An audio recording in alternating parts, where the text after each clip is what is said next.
Islas del Ibicuí, gigantesco trazo de tierra virgen enclavado en el corazón del litoral argentino.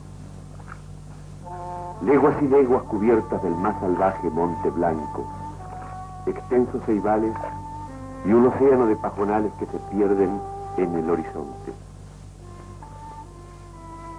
Hombres sin ley llevaban hasta no hace muchos años una vida primitiva y extraña. Se dice que algunos eran refugiados políticos que procedían de la banda oriental, o deportados a quienes no se había querido fusilar. Otros eran simples forajidos, prófugos de la justicia. Casi todos se convirtieron en cazadores de ciervos y carpinchos, nutrias y lobitos, zorros y gatos monteses, cuyas pieles mercaban o cambiaban por bastimentos y municiones. Este escenario les perteneció exclusivamente, y allí vivieron a su antojo, casi como únicos pobladores, sin respetar otra ley que no fuera la de sus instintos y sus armas.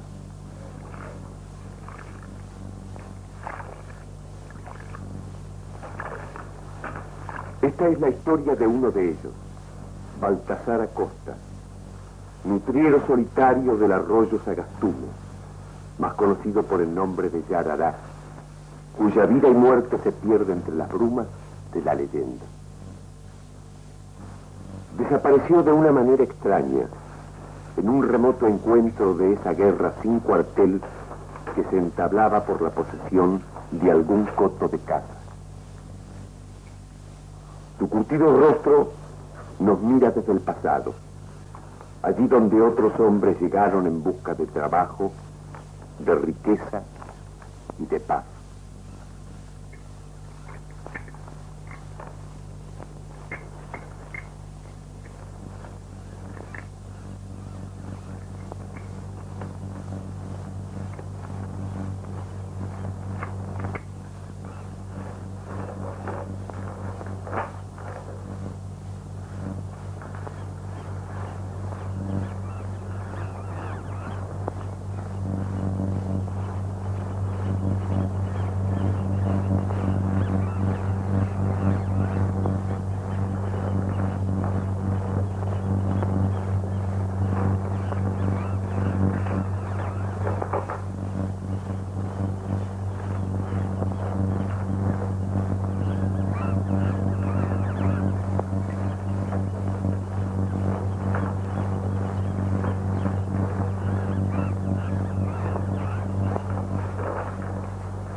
hace 15 años, un carguero nos levantó de favor en San Fernando y nos dejó a papá, a mamá, a Jan y a mí en una orilla totalmente virgen del arroyo Sagastume, en las islas del Iricuí, provincia de Entre Ríos. No hacía un mes que habíamos llegado de Europa. La maraña de ríos y arroyos bordeados de selva nos regalaba una sorpresa en cada recodo. Pero después de 10 horas de lenta navegación, todos estábamos cansados. Papá era el único de nosotros que conocía más de 4 palabras en el idioma del país, pero la mayor parte de su conversación con el barquero y su ayudante se desarrolló por medio de señas. Buena gente la del barco. Llevábamos con nosotros lo indispensable, muy poco más de lo que habíamos traído de Europa, que no era mucho. Un machete, una pala, un hacha y una escopeta. En Lituania siempre habíamos vivido en una ciudad aunque nuestros abuelos eran campesinos. En ese momento yo no tenía la menor idea de la utilidad que nos podían prestar todas esas cosas.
Nuestro viaje había terminado. Los cuatro pensábamos en cuál sería el destino que nos aguardaba en esas islas y quedamos como abandonados a nuestra propia suerte.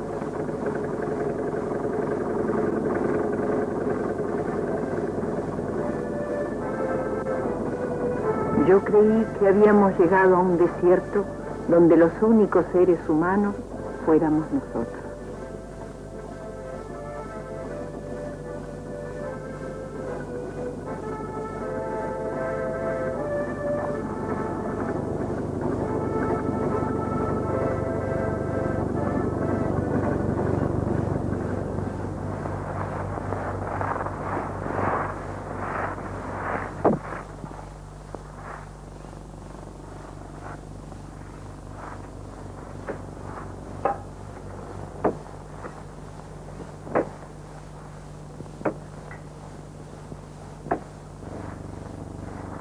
Un día supe que no estábamos solos.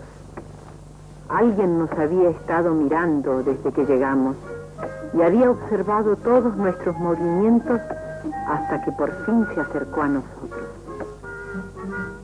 Era un niño, como Jan o como yo, casi de mi misma edad, pero en ese lugar tan primitivo y remoto me sorprendió más que si hubiese sido un salvaje con plumas en la cabeza.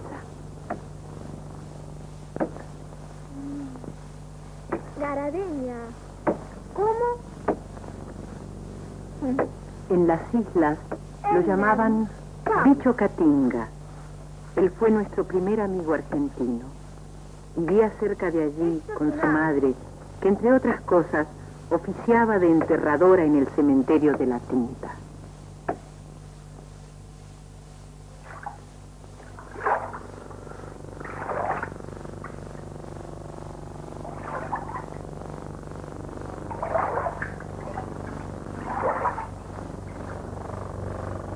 Cuando yo nací, vivíamos en un rancho lleno de muchachos y de perros a orillas del arroyo Sagastume.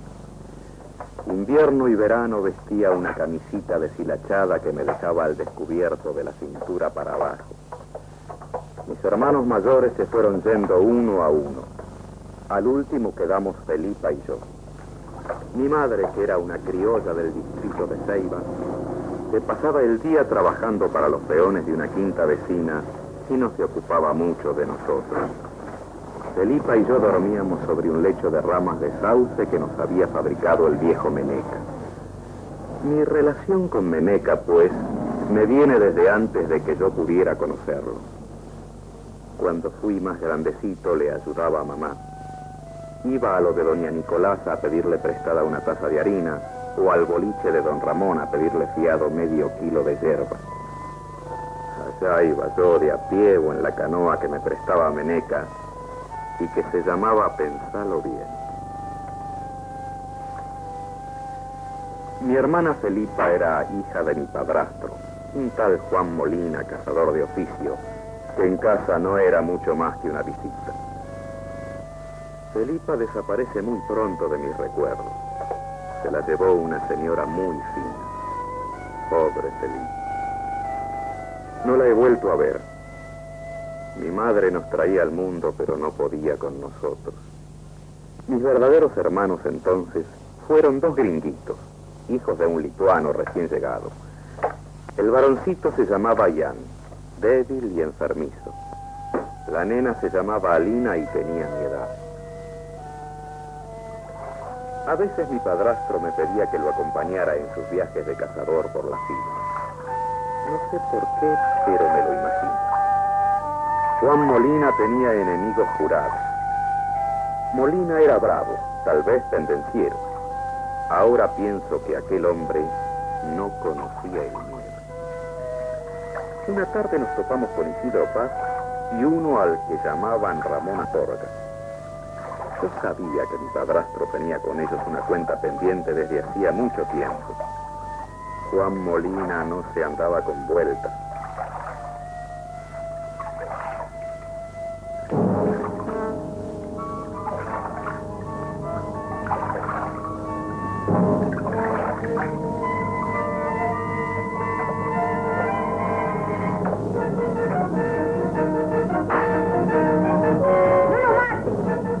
Gurí, recostate, que te hace falta.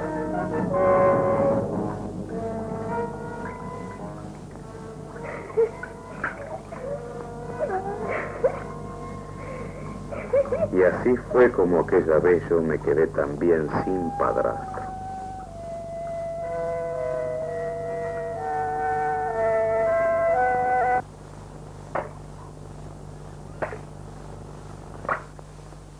Mi amistad con Bicho Catinga creció después en nuestras correrías por el monte, junto al río y más tarde en la escuela. El río de por sí era una diversión.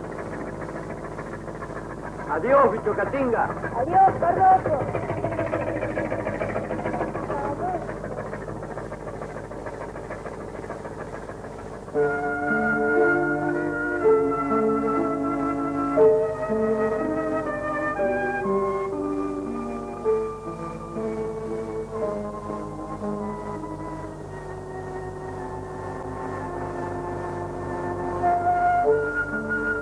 Nos rodeaba el Monte Blanco, los siniestros ceibales y los esteros, eternamente empapados, cubiertos de pajonales y malezas.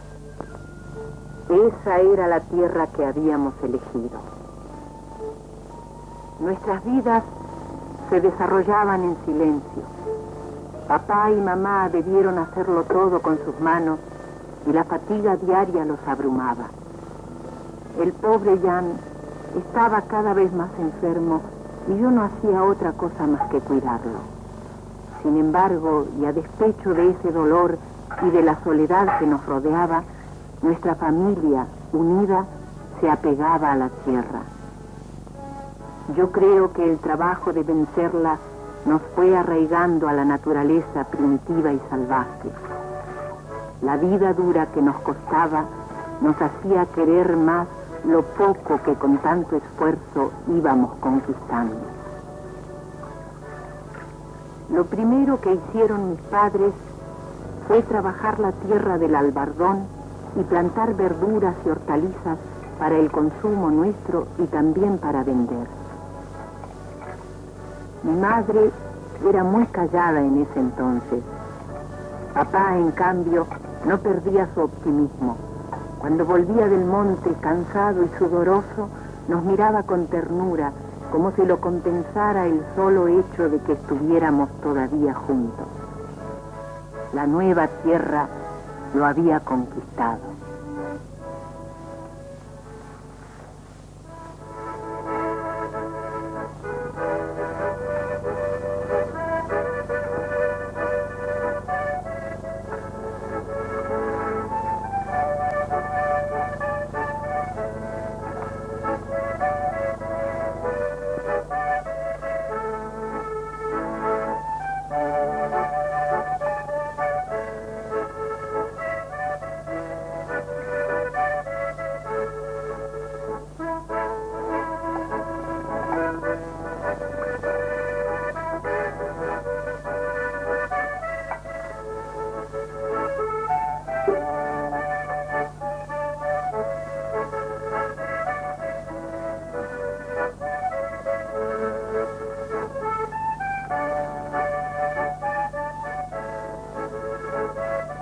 padres mejoraron el rancho que sustituyó al primitivo cobertizo de paja donde nos refugiamos al llegar. Después, hasta donde pudieron, talaron el albardón y lo destroncaron. A imitación de otros vecinos, comenzaron a limpiar la masiega de nuestro campo. Trabajaban hasta de noche, a la luz de la luna. Cuando hubo más o menos 1 hectárea limpia, plantaron las primeras estacas de sauce. Mi pobre hermano Jan se debilitaba cada día más. Bicho Catinga venía a hacernos compañía y me ayudaba a cuidarlo.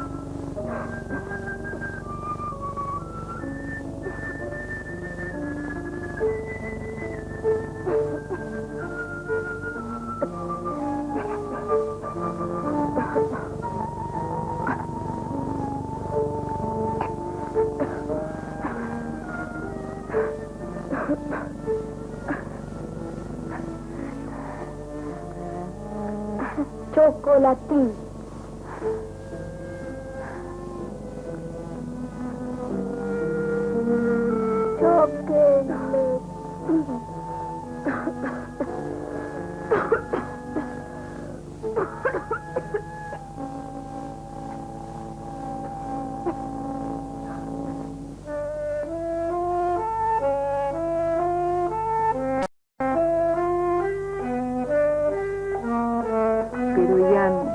Al fin, no pudo resistir la dureza de aquella vida y murió casi al terminar un invierno. Lo enterraron en el cementerio del arroyo La Tinta. La madre de Bicho Catinga, que se ocupaba de eso, cavó una pequeña fosa para él. Aquellos fueron días muy tristes.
Buenos días, señora. Buenos días, don Meneca.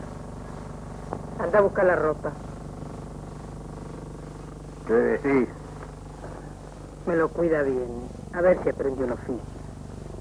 Es bueno, trabajador, habilidoso. Ahí lo tiene.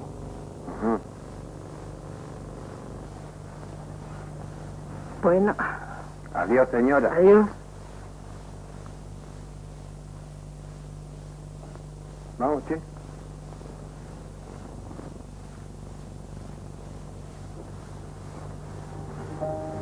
El viejo Meneca era un antiguo criollo nacido y criado en estas islas. Meneca miraba con extrañeza, aunque sin resentimiento, el vigoroso avance del progreso que traían los gringos. Yo quedé a su cargo cuando mi madre dejó el Delta y se deshizo de mí para ir a trabajar a Gualeguaychú. Meneca se dedicaba a fabricar sillas con madera de sauce álamo, cortado en buena luna, y asiento de junco que él mismo trenzaba. Él me quería enseñar el oficio de junquero, pero a los dos nos gustaba pescar. Con él aprendí el nombre de todos los peces, sus carnadas preferidas y la mejor manera y hora de sacarlos. Gracias a él conozco al dorado por la forma de tirar el anzuelo. Ese es el pez más bravo. El mandubí es medio sonso. Basta un tirón y listo. Meneca era un maestro. Sacaba pacús con carnada de fruta y bogas con harina de maíz. Ahora me río del miedo que yo les tenía a los bagres, pero Meneca me enseñó cómo agarrarlos y a cortarles la flecha. Los conservaba vivos en una bolsa sumergida en el agua. Después tendía el espinel con carnada viva. Para mí lo más lindo era sacar mojarra.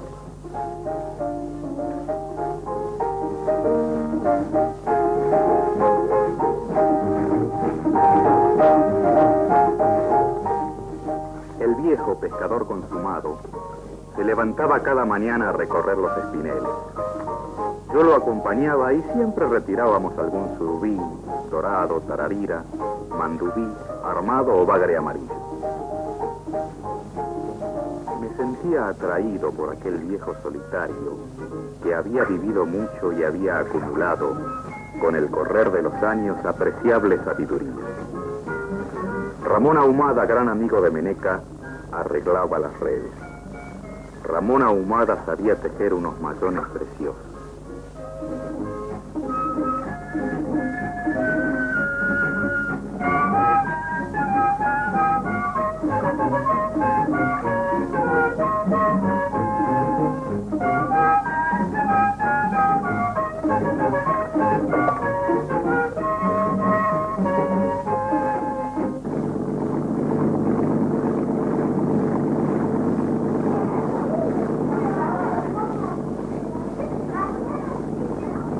Pero la vida con Meneca me separaba un poco de Alina.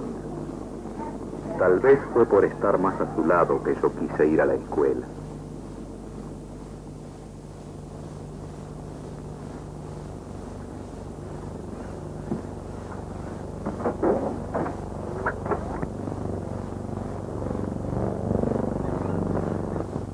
Para mí, en ese entonces, el tiempo no contaba.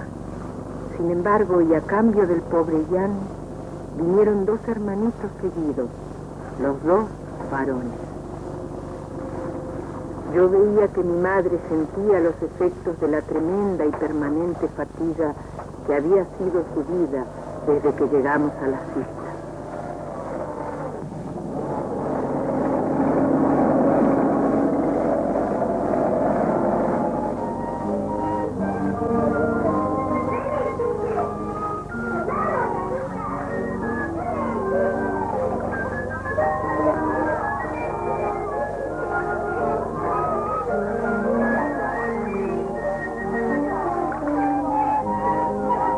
Una mañana, Bicho Catinga y Ramón Ahumada, un amigo del viejo Meneca, llegaron a la escuela. Bicho Catinga parecía atemorizado.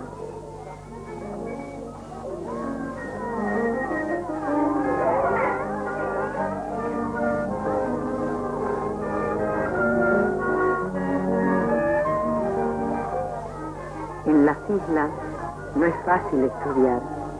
Algunos chicos, compañeros nuestros, tenían que viajar hasta 3 horas en lancha para llegar a la escuela.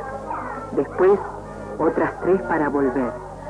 Hay niños que deben estar casi 10 horas fuera de su casa para recibir 4 de instrucción.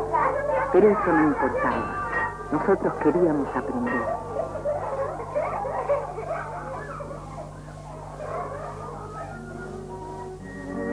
Toda la escuela se alegró con la incorporación de un nuevo alumno, Jacinto Gamarra, más conocido entonces por el mote de Bicho Catinga.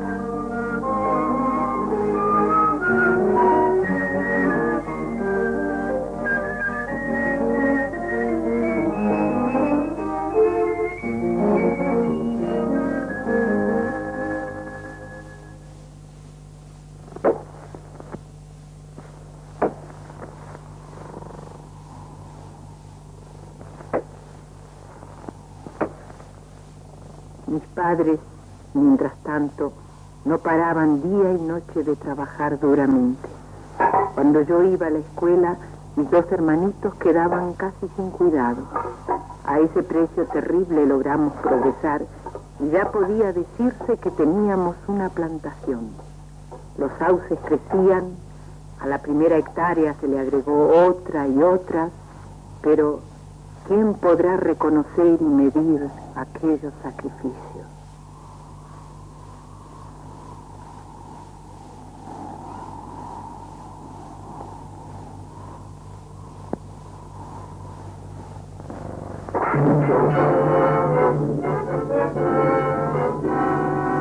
Mira, mira, mira.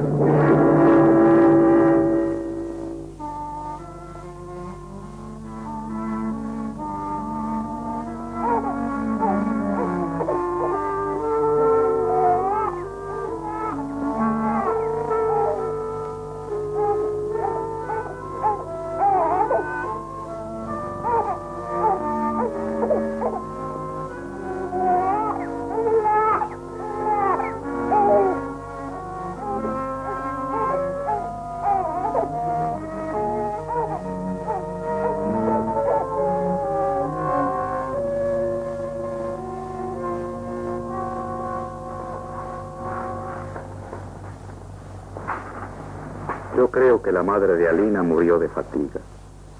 Y ella, una niña todavía, heredó sus tareas. Porque el lituano jamás volvió a casarse.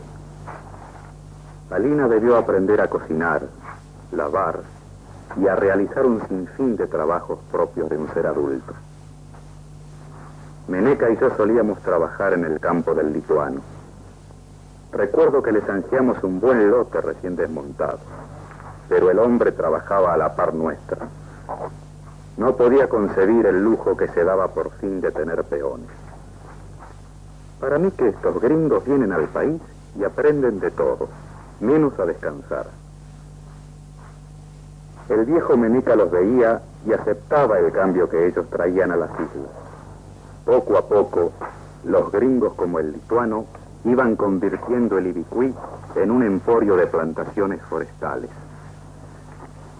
Meneca solía contarme la historia de Baltasar Acosta, que hasta el día de su muerte siguió siendo un cazador furtivo y matrero que jamás transó con el progreso y la civilización.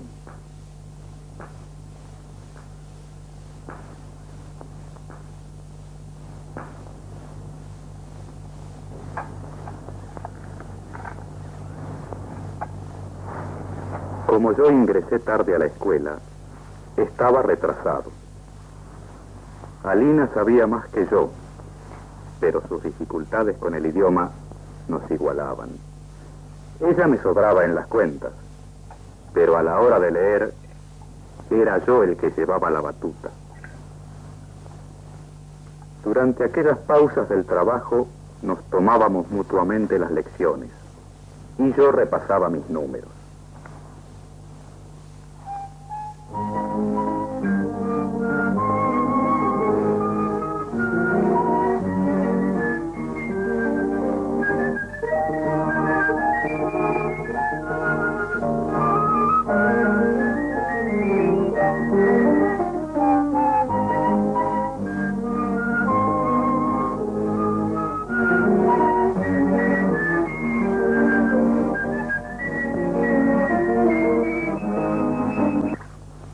Mi vida de pronto cambió de rumbo. El padre de Alina vendió en San Fernando un hermoso monte de sauce álamo. El trabajo de cortarlo y trocearlo se le encargó a don Eleuterio Sandoval, un criollo de ley. Después de pionar durante muchos años, Sandoval se había convertido en contratista. No solo los gringos progresan en estas islas. La venta de aquel corte de madera debió mejorar rotundamente la situación del lituano. Buenas tardes, don Sandoval. Buenas tardes, amigazo.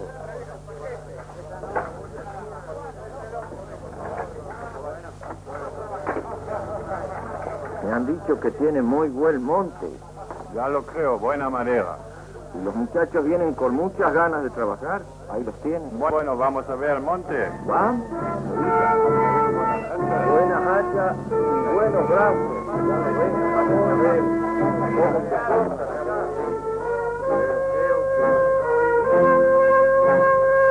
¿Cómo le gusta el monte? Ah, muy bueno, muy bueno. Acá van a trabajar muy bien los muchachos. Muy parejo está todo. Acá parece que ha habido traigo. Sí, ¿qué le parece?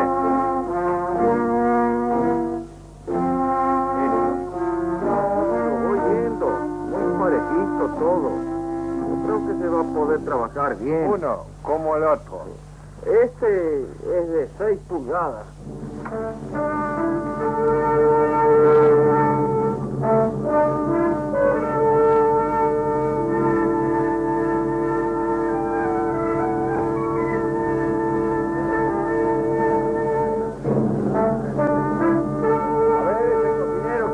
Portado, no le vamos a cortar la cabeza.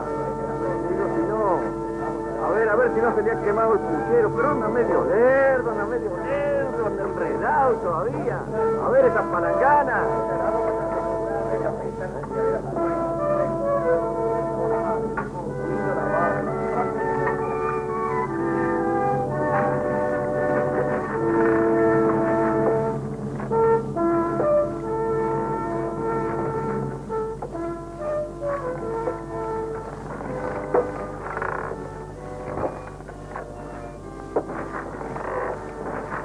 El trabajo del volteo estuvo terminado en menos de 3 semanas. Los hombres le habían dado duro y parejo al hacha. Antes de trocear, hubo que desgajar los árboles caídos. Y allí fui yo también con mi machete. Todo ese trabajo da para 3 y 4 meses, entre que se trocea y se clasifica.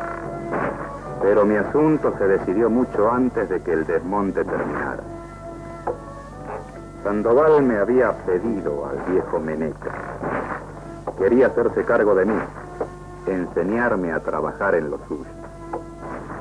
Parece que el buen viejo se resistió al principio, pero al final comprendió. Así son las cosas. Quedé a cargo de Sandoval. Desde entonces no me aparté de él. Sí, bueno, progresé a su lado. Se fue con Sandoval, Meneca pareció envejecer. No era para menos. Por las tardes, solitario, tomaba mate a la puerta de su rancho, esperando el porvenir, como él decía. Se me hacía un poco extraña esa palabra, porvenir, en la boca de un viejo.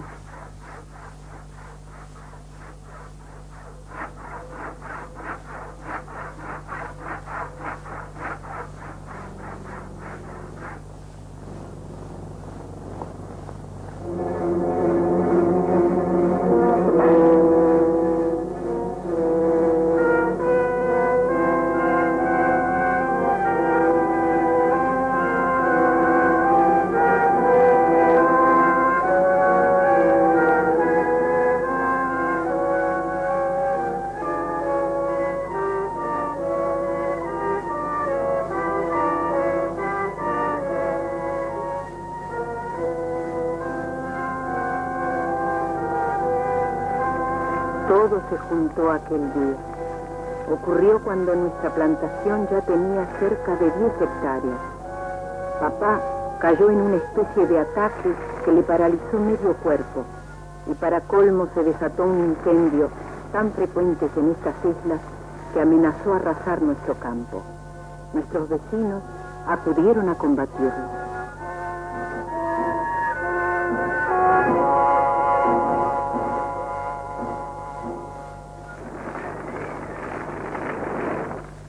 Ahora pienso cómo debió sufrir papá aquella vez, no solo por el mal que le embaraba las piernas, sino de impotencia, viendo cómo los vecinos combatían el fuego en su propio campo.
Usted no tiene fe.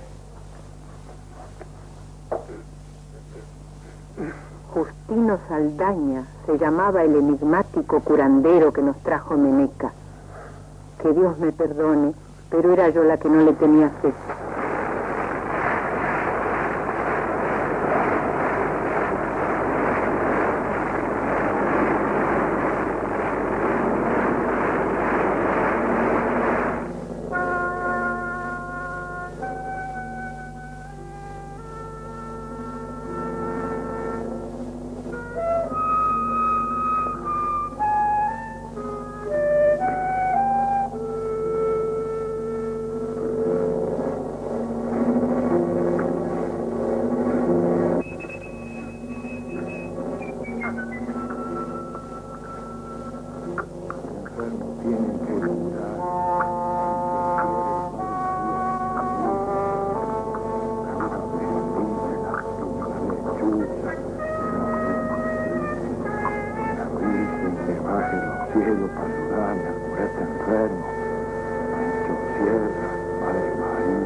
Retrocediendo poco a poco. El viento prestó su ayuda, pero el valor de los hombres decidió la batalla. Aquellos vecinos, abnegados y generosos, nos mostraron esa vez hasta qué punto el hombre puede ser solidario con sus semejantes.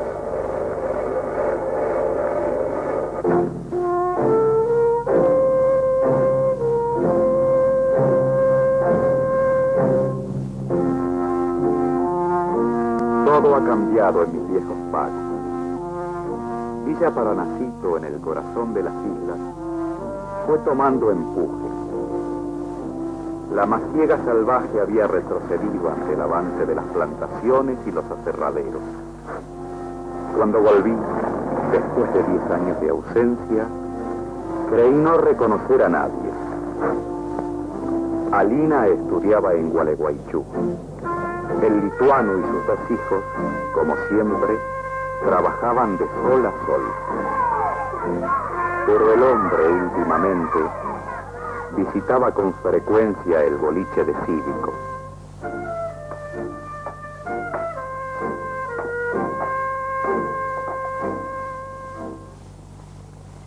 El lituano tuvo un nuevo vecino, un tal Mishenko, compatriota suyo.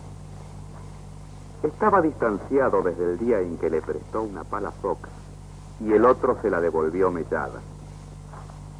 Pero lo más grave fue que al medir el campo, ambos tuvieron una disputa muy comentada por cuestión de los límites. Sin duda los dos creían tener razón y el asunto quedó pendiente. Una tarde Mishenko y el lituano se encontraron en Villa Paranacito, tal vez con unas copas de más, a la puerta del boliche de Cívico. Me contaron, y yo no lo pongo en duda, que alguien los asusó hasta que los 2 gringos se trenzaron.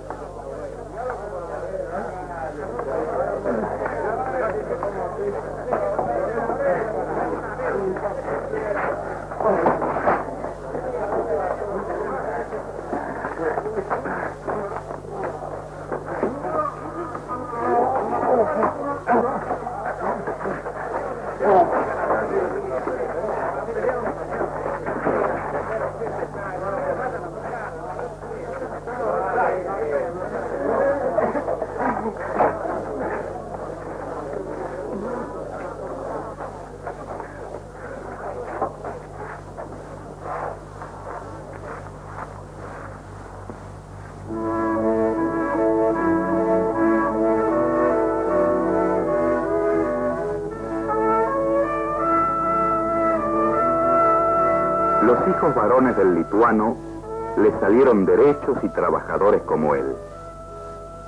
Si el ejemplo ha de servirnos de algo, aquellos 2 muchachos no lo tuvieron malo. No sé si el hombre se acordará de sus comienzos, cuando llegó al Sagastume. Es claro que ahora las cosas son distintas y en comparación la vida se ha hecho más fácil. Se trabaja con alegría. Conoció malos tiempos el lituano. Y lo sabré yo que los vi llegar con una mano atrás y otra adelante, muertos de miedo a enfrentar esos montes. La historia del lituano no es un milagro.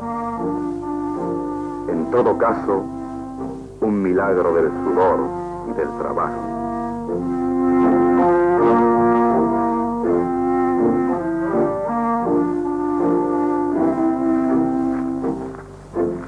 Ahora, satisfecho de su obra, acrecienta sus bienes, los controla.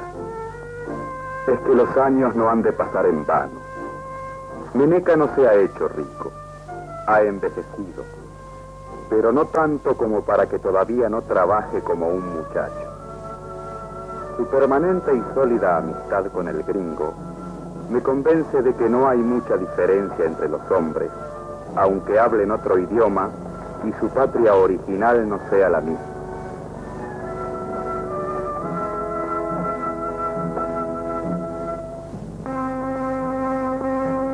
Me acuerdo de don Ramón Ahumada, amigo de Meneca, aquel hombre que me llevó por primera vez a la escuela. Don Ramón sí que había envejecido. Cazador, pescador, no comprendió el progreso. Los gringos y sanciadores le estropearon sus islas. Los desmontes le ahuyentaron la casa. Ya casi no quedaban nutrias ni carpinchos. Y de los ciervos, ni hablemos. No se lo volvió a ver después de la creciente grande. Pero su vida taciturna había callado mucho antes.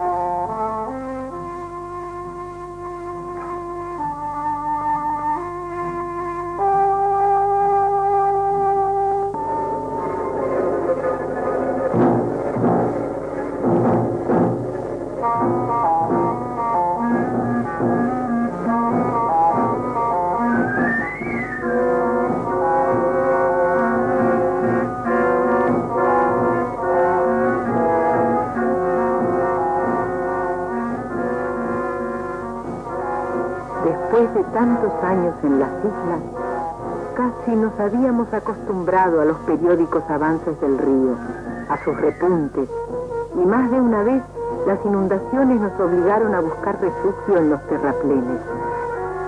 Sin embargo, aún no habíamos visto nada.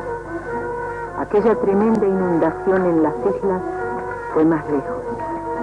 Las aguas alcanzaron niveles imprevistos.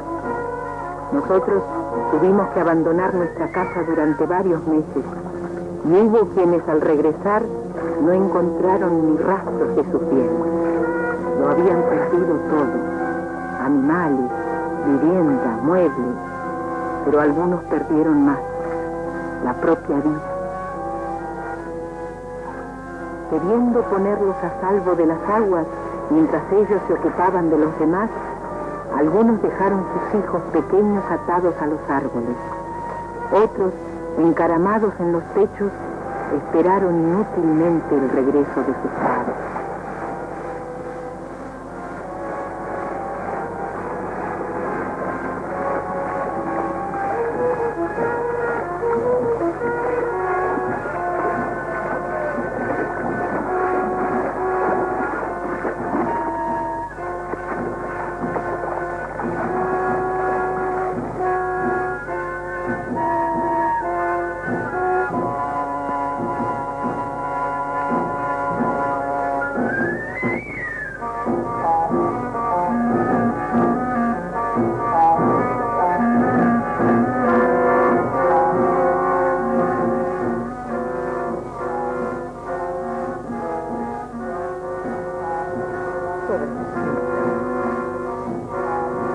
¿Alguien conoce a esta nena? No, yo no la conozco. A ver. Sí, mira, yo me encargo de ella.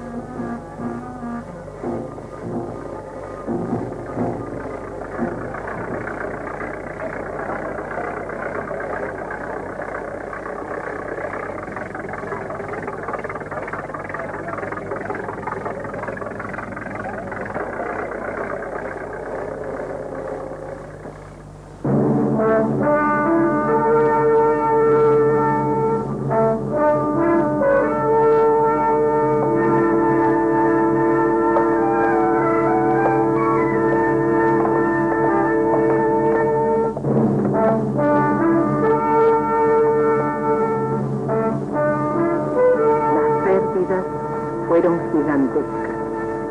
Pero ni siquiera entonces los isleños se dejaron abatir. Nadie me negará que había cierto rasgo de heroísmo en todo eso. La vida, nuestra vida, continuó su marcha. Las viviendas deshechas fueron reconstruidas y algunas se levantaron más hermosas y más firmes que antes. Hubo quienes debieron comenzar de nuevo, volver atrás, como si recién llegaran, y así lo hicieron. Aquella inundación fue como una poda.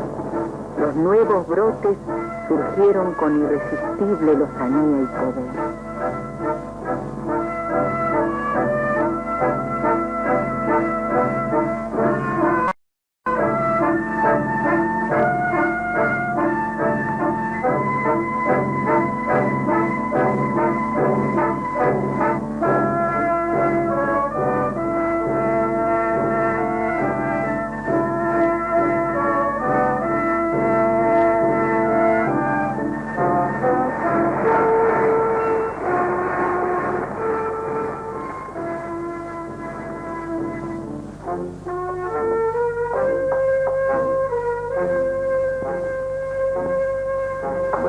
Buenos días. Mucho gusto, señora. Ya está arreglada la tenencia de la nena. Los padres no han aparecido. Muchas gracias. Adiós. Buen día.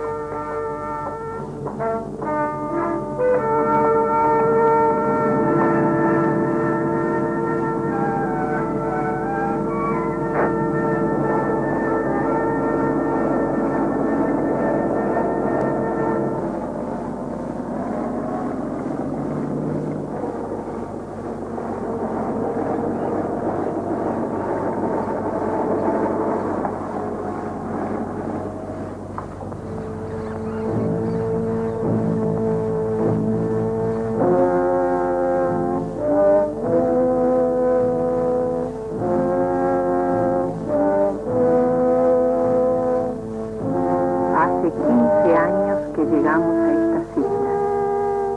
Parece que fue ayer que desembarcamos en esa orilla salvaje del arroyo Sagastuni. Aquel lanchero que nos levantó de favor en San Fernando nos dejó aquí para siempre. Ahora está por llegar nuestro primer amigo argentino, Jacinto Gamarra. De chico lo llamábamos... Bueno, creo que ya nadie se acuerda de su antiguo apodo, Bicho Catinga. Ahí está, esa es su lancha.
Otro que llega, maldita isla.